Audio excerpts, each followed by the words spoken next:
We love this music, don't we? Do you know, it's actually quite important for not just the audience, but for us, because I'm like in the zone. This is now the 90-day website mastery podcast. It really is. Welcome. Thanks for joining us. We are live on LinkedIn. We are live on Facebook and on YouTube.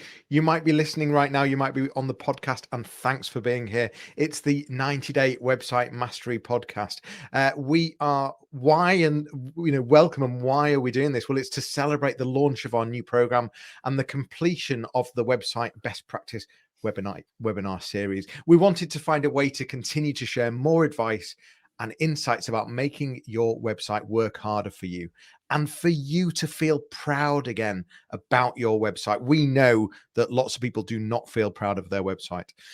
And this is about helping you feel really proud. So each episode, it comprises of 4 segments. We've got the You Ask, We Answer. We've got website stories. We have the website engine room, and we have the website call to action, one change or adjustment that you should be making on your website right now. As you can see, we've got Pascal Fintoni with us. How are you, Pascal? I am very well, delighted. And this is interesting because this is a challenge for it. This is short form content, as you and I would understand it, because we are kind of multiple or serial content creators. And in the space of half an hour, we want to really make a huge difference to you, your audience, and your website experience. Can we make it work harder, as you heard a moment ago? And as a result to which, can you take pleasure in sharing your website address? So without further ado, let's get cracking with You Ask, We Answer.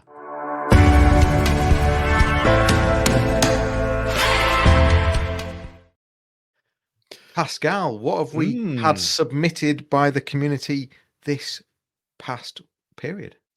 This is actually taken from a recent workshop I ran for an organization supporting businesses in Candidarum. And it's all to do with the personal brand challenge and this idea of what am I supposed to put in the About Us section of the website. And it's interesting because if you Google the question of that ilk, it could be what to write or what to include in the About Us section of the website, all the web pages on page 1 of the search engine results say the same thing. So there's some crazy plagiarism. So number 1, don't do the About Us section the way in which people are doing it, because they've all copied each other either by accident or by following the advice. And I get it, you could argue, well, isn't it obvious? Isn't that therefore why all the search results are the same? Share your values, share your history, share the founder stories, and so on and so forth. And to me, it's a yes, but if you do that, you end up with essentially what's happened on LinkedIn, where all profiles in your industry look and read the same. For me, the About Us section is almost the bridge between the commercial side of the website and the social side of the website, the blog. The About Us section allows you to be very creative. And it's not just about what to include, it's actually how do you express your story. This is where you can be multimedia. You could use photography more than you would perhaps in other pages. You could use videos, you could use animation.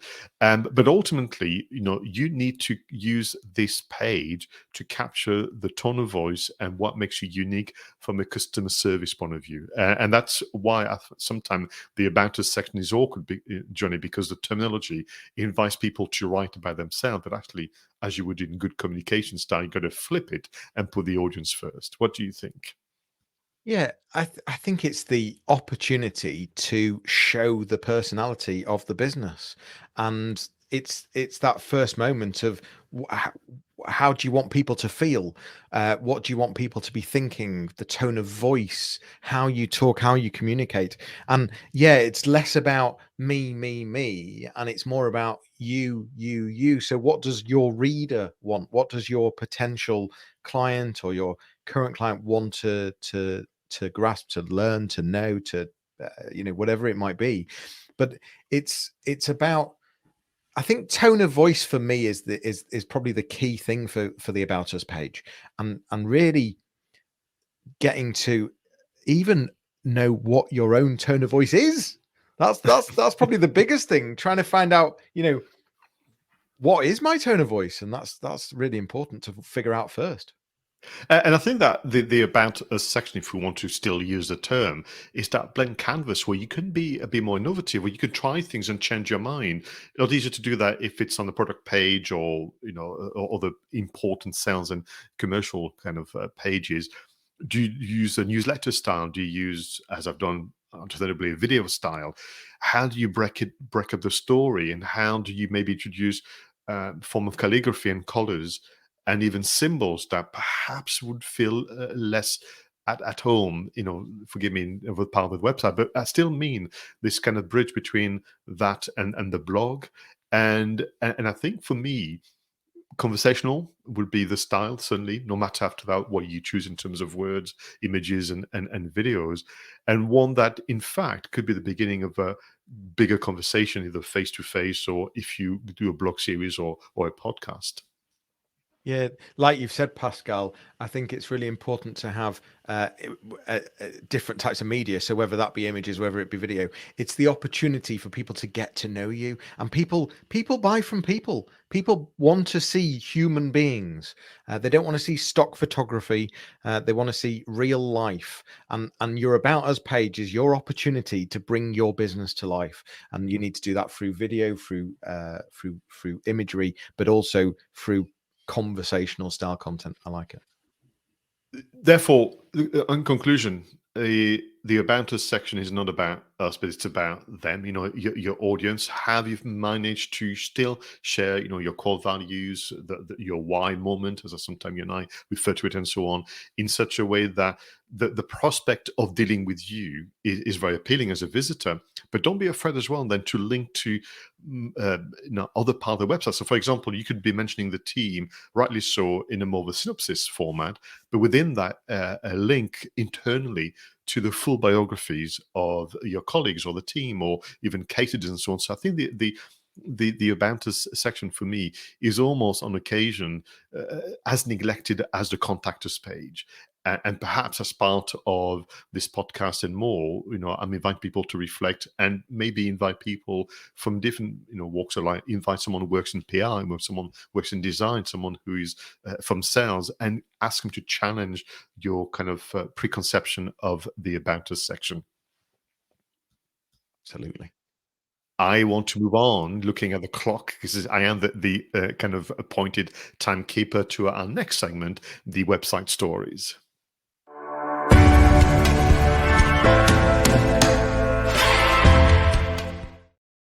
So this is about an article, a podcast, a video, an infographic that John and I want to review for you that can help us reflect what it means to be managing a website in today's economy. And our selection is actually quite an intriguing one, because this is an article with the following title: Creating Helpful, Reliable, People-First Content, but it was written by the team at Google, more precisely, the Google Search Central. And this is an article, Johnny, that belongs to the kind of quite content-rich section on SEO. We've got a link in the in the show notes. And what they've done, and I'll come into the details in a moment, I want to get your reaction. What the team at Google has done is creating a page full of questions that you should be asking yourself to make sure that your content is really there to engage human beings, forgive me, as opposed to the search engine and the bots. And you could argue, well, that's another thing to do. I mean, search engine is a machinery, albeit programmed by people.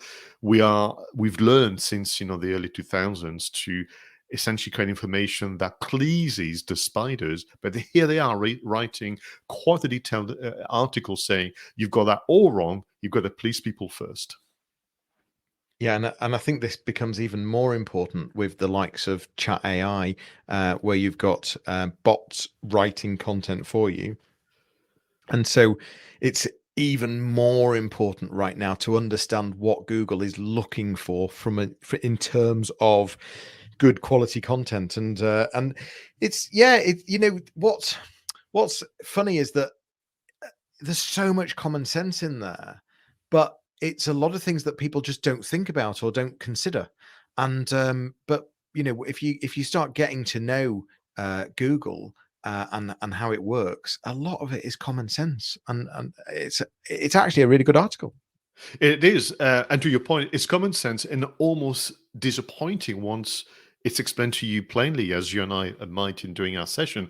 So what we want to do is give you the overview of the page to encourage you to have a read.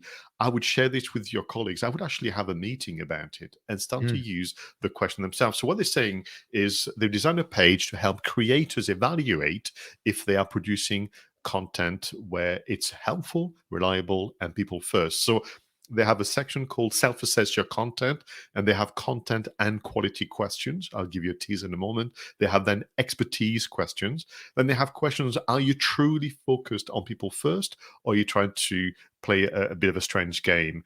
And then the third element, of course, leads on that, which is: are you avoiding creating search engine first content? Fourth one, which is a bit shoehorned in, I would say, in the style of the article, but actually very, very important.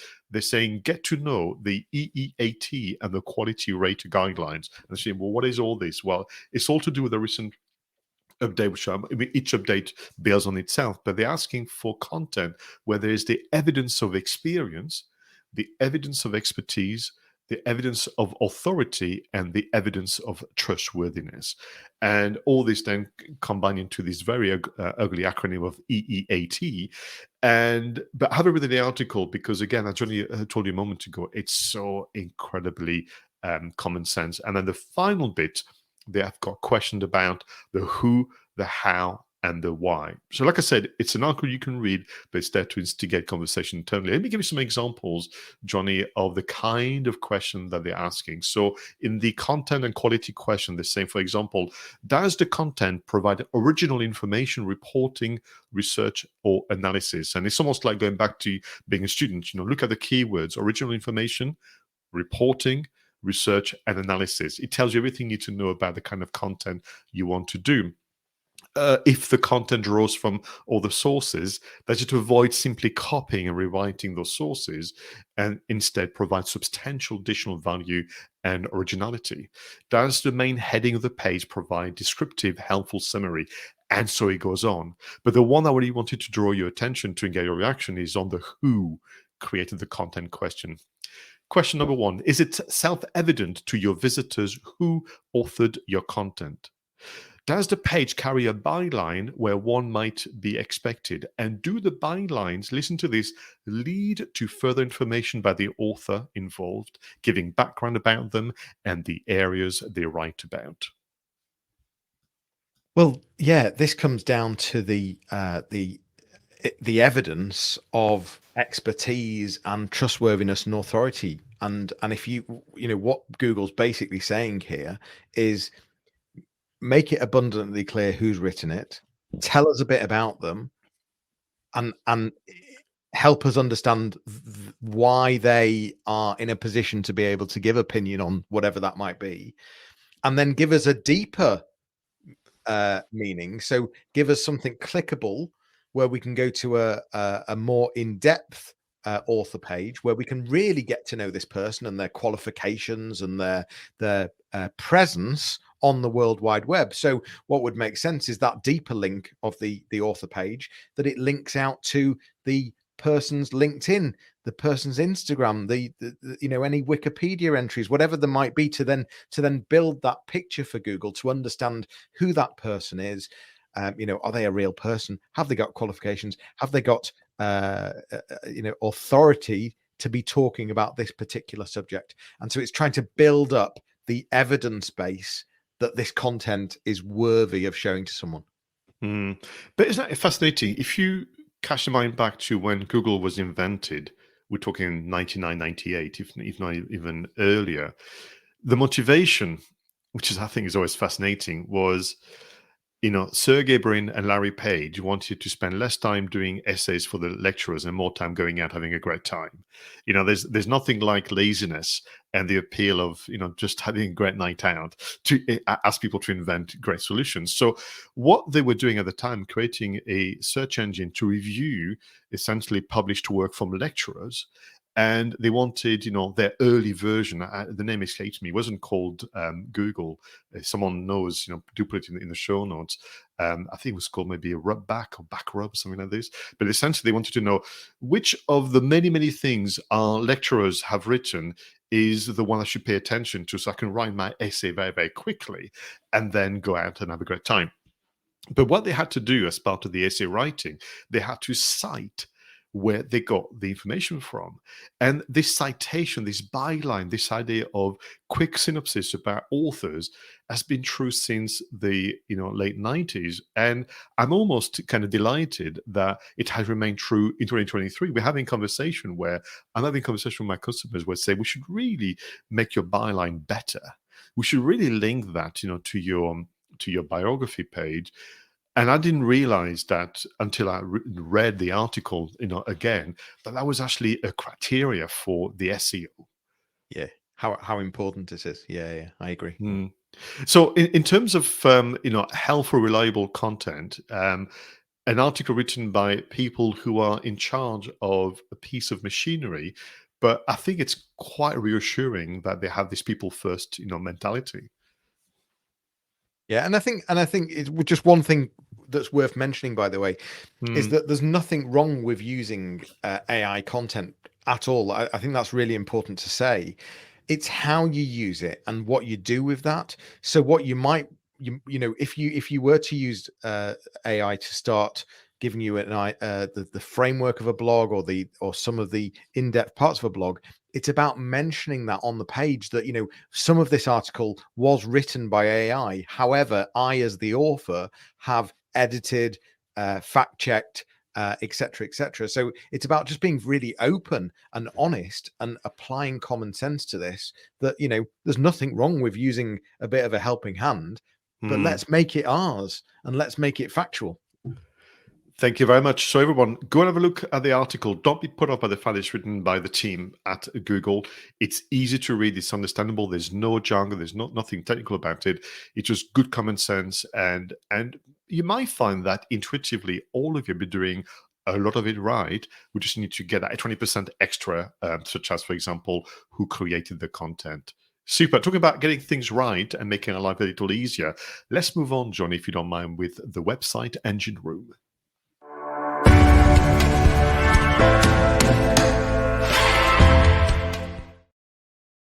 So in this section, we recommend one app, one online solution each that can make life easier as a website content creator and manager. So what have you discovered from the interweb, Johnny, that can make life easier indeed?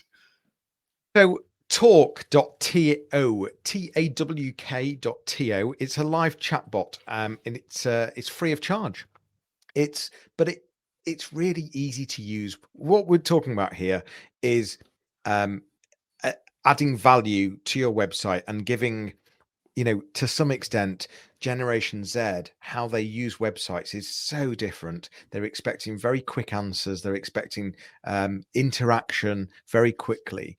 And by having a live chat on the website, it's your opportunity to start engaging very quickly with a potential customer or a potential client. And my advice is explore talk.to. As I said, it's a free tool, very easy to add to a website, and gives you that instant customer service platform where you can have conversation and you can set up workflows and all sorts of different stuff. But there's loads of live chats out there. Talk.to is one to look at. Thank you very much. And what is interesting is it's back to that, which is you made a comment earlier about honesty and clarity. So where people get it wrong sometimes, they've used live chat to pretend that the visitor was talking to a team member, and very quickly you're not. If you've been in the receipt of a badly disguised chatbot, and for me that's just that, isn't it? It is.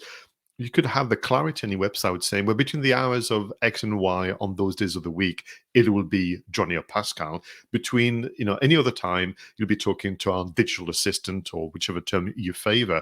So don't be afraid, anyone, to use the tools, but marry it up with that openness and clarity that Jonny spoke to you about. I must confess that I had reasons to get in touch with a few kind of high street brands recently because of things that I was not too happy about.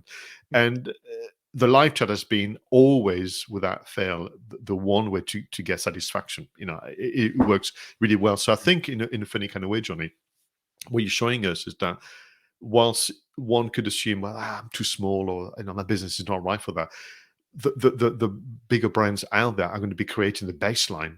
Big like Amazon has become the baseline for e-commerce. Will the others be the baseline for live chat? Yeah. I wanted to kind of bring to the the engine room this idea of storyboarding. So I was looking at notes from our previous kind of episodes, and video has been a bit of a thread through without saying have a video on the homepage. Now I'm talking about the About Us section, and there's an important step for all of us before you launch into video recording. It is to storyboard what you're gonna do. So visme.co can be used for a number of visual kind of content, from reports to kind of things. But you can now, they've launched a free storyboard creator. So you can literally follow the link on the show notes, and you can start to really create some static visuals to illustrate the point you want to make via a moving images. And therefore, I would say, in the context of the About Us section that we spoke a moment ago, then want to use visme.co as part of a team effort and storyboard your next kind of storytelling iteration of that particular page. So visme.co /storyboard -creator, free of charge, and have a go. I think it's going to really help out. Capture a point, and also maybe point to you where you need to work a bit harder on some of the key messages. Yeah, and it's fully understandable why you talk about video, Pascal. Totally, and please do not stop, because some of the video you create is just wow, and it's the key thing is it's a medium that engages. So you carry on talking about video, don't you worry. Thank you very much. Now we've reached, fortunately, but time is flying through, the last segment of 90-Day Website Mastery Podcast, the website call to action.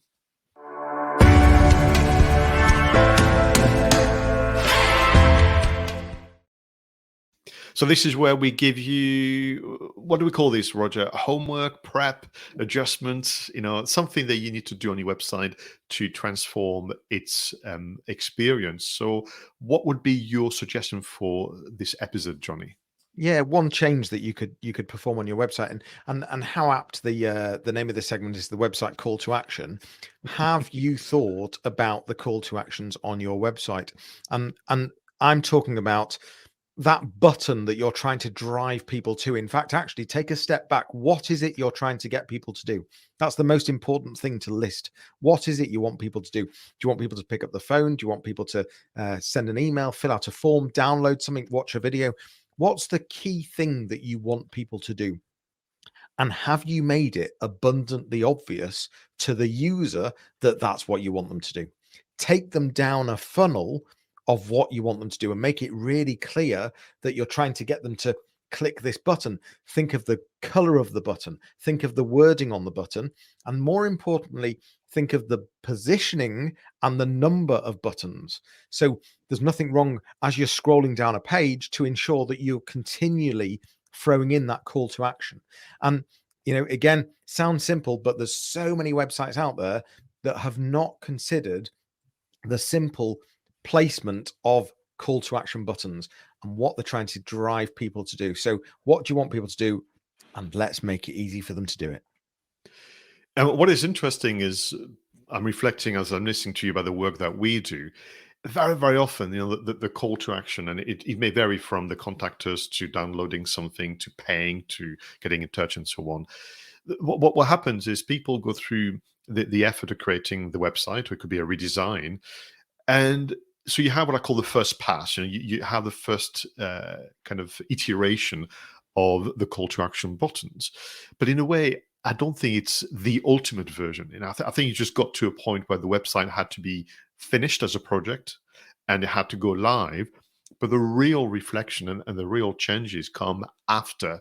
And you and I would argue, and actually, if memory serves, we covered that in the webinar series, where you have a schedule, almost like you would with, if I may use an analogy, of a car, where there are times or even mileages where you have to do reviews of the car and make sure it performs well for you. And I think the review of the call to action buttons should be in a diary on a regular basis. I mean, would you say once or twice a year, or as often as the market dictates?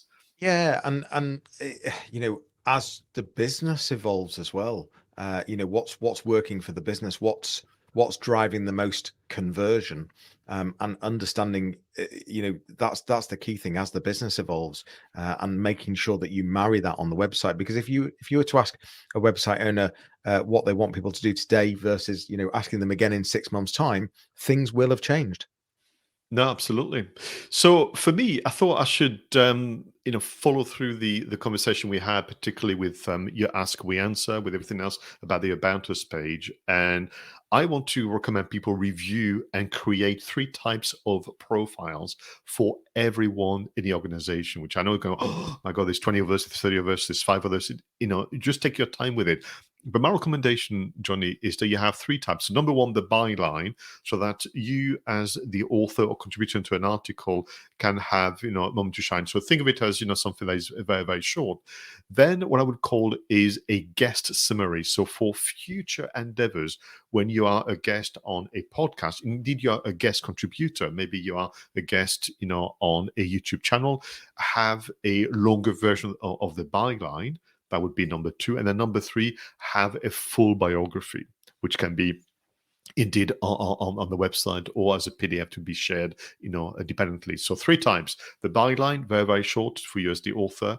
Number 2, the guest summary, a bit longer, so that you give it a shout out when the podcast or the article is published, and then a full biography for people who are going to ask you, and you can send that differently. And I think that's worth doing that. Now, the decision is yours.